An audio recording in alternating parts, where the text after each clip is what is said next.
The last colonial question which must be resolved is the land question.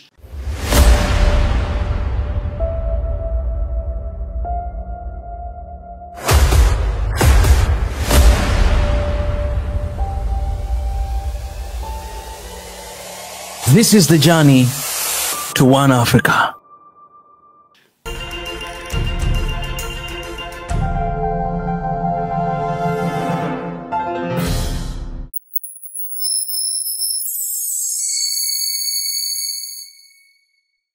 Right. Prof, something else that's been happening across the world is that America and Trump and Elon Musk launched what they call DOGE, which is Department of Government something. Yeah. Yeah, which I've forgotten. Yeah, but basically they're supposed just to oversee how the government is performing. Effective delivery of services. Yes. What's your take on that, and how do you think they're doing? You know, number one, I always remind people that the President of the United States is the President of the United States. But of course, the United States is a world power, and there is always the tendency to have what I call Pax Americana. And during this administration, we have President Donald J. Trump, whose style is considered by some to be unorthodox. And he has entered into this union with Elon Musk, who, through having control of serious social media platforms, cannot be ignored. And my view is that certain decisions that are being made by the Trump administration, particularly with regard to the continent of Africa, are not founded on understanding the reality. I've seen, for example, the executive order, which was in response to the decision by the South African government and articulated by Matamela Cyril Ramaphosa, who is the president, regarding expropriation of land without compensation, which in the interpretation of the Trump administration is seizing land from the rightful owner. But if you look at the history of land in that country, you have the minority owning the largest size of land in that area. And Elon Musk, who is himself South African, is seen to be the force behind this, with the consequence that we now have a group of Afrikaners who say that they want a two-state solution. So my suggestion is that the Trump administration ought to be properly informed about the reality. And I've been very happy with the manner in which Matamela Cyril Ramaphosa has responded. He said, I'm sending a delegation of individuals to the United States of America to make them understand the history of land and the current status of land. And I hope that when the Trump administration is confronted with the evidence, they will be able to change the position and retract the executive order. Do you think Elon Musk is not aware, having been born and raised in South Africa, or he's just being racist for no reason? I think there is a sense in which he's being racist. There is a sense in which he is a prisoner of the past.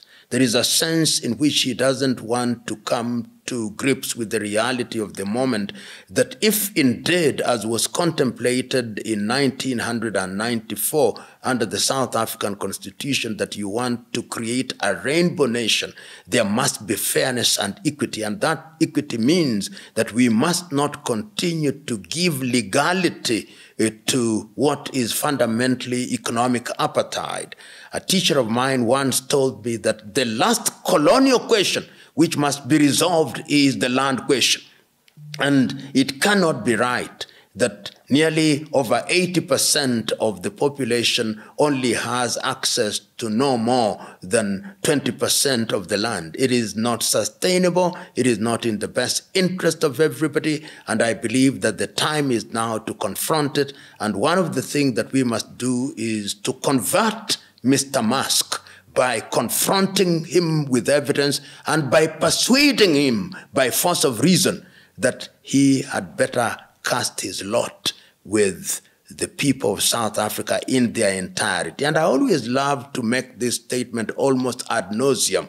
It was a statement that was made in the 1960s by Robert Mangaliso Sobukwe. When he was asked about race, he said, there is only one race, the human race. I want to remind Elon Musk, there is only one race, the human race. But what would make Trump, who's miles and miles away from South Africa, really want to meddle in the issues of land in Africa? Because for me, that doesn't make sense. You know, the world, as we say, is a global village. Yeah. What happens in South Africa, the land tenure systems and the mining systems, it depends on who owns these things. These are factors of production. So it is the truth that the world and a country like South Africa, which is rich in resources, is a country that trades with the United States of America, and how you deal with land may very well have implications on how they are going to access these important minerals. You are talking uranium, you are talking lithium, you are talking cobalt, you are talking gold.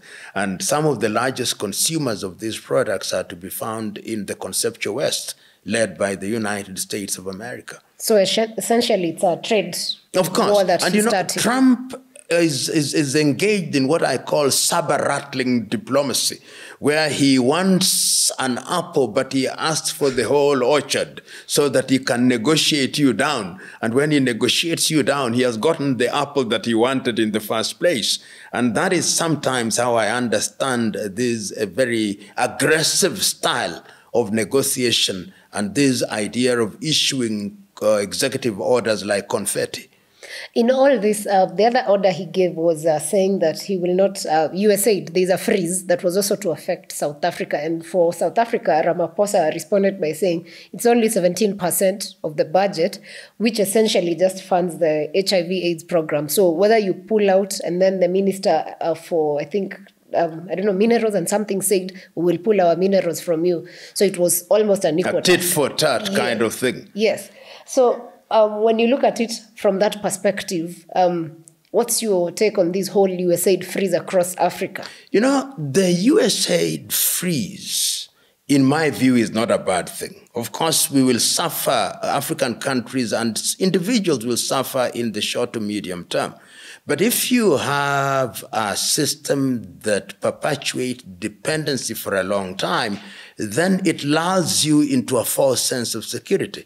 And if African countries and African politicians and civil servants were to stop stealing, we have enough money to do many of these things. Look at the monies that over the years have had to be returned, which are stolen and kept in Europe and America and little islands which are controlled by them. Look at the Mobutu money, the Abacha money, the Madueke money from Sudan, from Nigeria recently.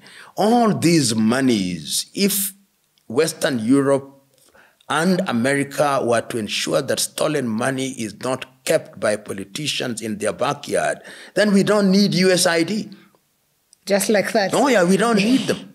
And I'm sure a lot of Africans are looking at Ramaphosa as such a bold man, having stood up for the right of South Africans, essentially. What does that say about him as a leader? And I'm also wondering, if it was, let's say, a Kenyan or Ugandan affair, would the president fight in the same vigor? You know, the Ramaphosa that I'm seeing now is the Ramaphosa that I knew when he was in COSATU. There was a time when he had become very mild, almost kowtowing to the West, but this is the Ramaphosa of COSATU. And remember that what Ramaphosa is saying is what my friend Julius Selo Malema has been saying through the EFF. So there is a sense in which there is a meeting of minds, and this is good for South Africa. But you've also asked another question. We have had leaders who have been bold and who have stood their ground. We have had leaders at certain moments, like him or hate him. President Museveni has been bold on certain occasions. President Paul Kagame has been bold on certain occasions. Thomas Isidore Sankara has been bold on certain occasions.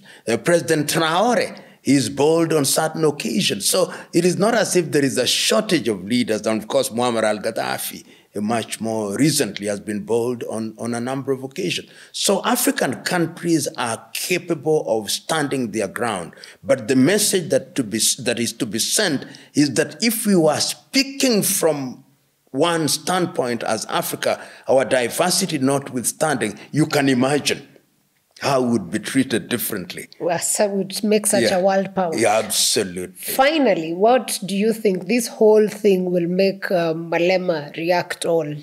What will be his end goal with that? I know that Sello Malema's EFF is going through certain challenges, and this is to be expected in a political environment. Ultimately, I believe that in the South African environment, whether one is Mkhonto, Wesizwe, which has Zuma as its leader, or EFF led by Malema, or the ANC, or the PSC, that on this question of land, all of them are reading from the same script. And it is important that they do.